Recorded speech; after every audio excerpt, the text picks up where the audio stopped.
It is very common that breast implants need to be exchanged at some point in a patient's lifespan. On average, implants last approximately 12 to 15 years, and for one reason or another, they do need to be replaced. The most common reasons why implants need to be exchanged is either a capsular contracture, which is a result of a tightening of the capsule that surrounds the implant, an implant rupture, or a rotation of the implant.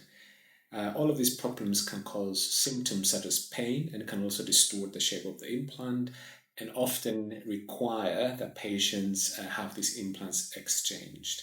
On average, a person that has a breast augmentation will need to have these implants exchanged every 15 years or so as a result of the aforementioned complications.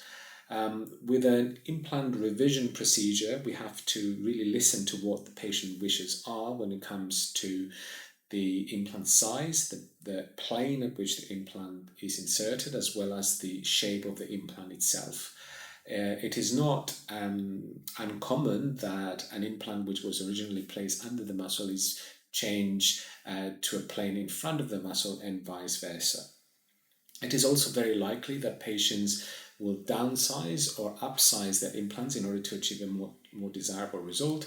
And due to changes of the skin composition and laxity, often the exchange of implant can be coupled with a breast lift in order to achieve a much more youthful and anatomically correct shape and size of the breast.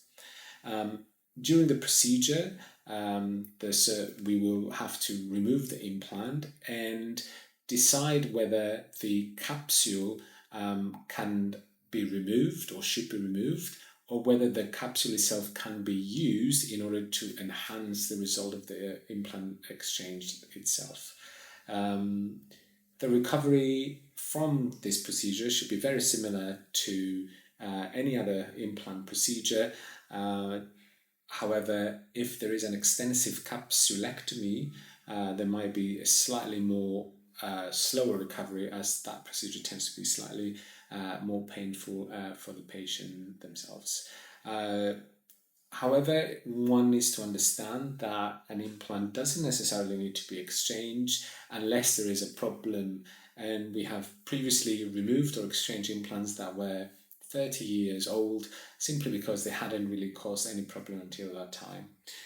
Therefore, it's important to listen to your body, listen to what symptoms you're getting as a result of the changes that your implant and your body undergoes, and then jointly decide with your surgeon what will be the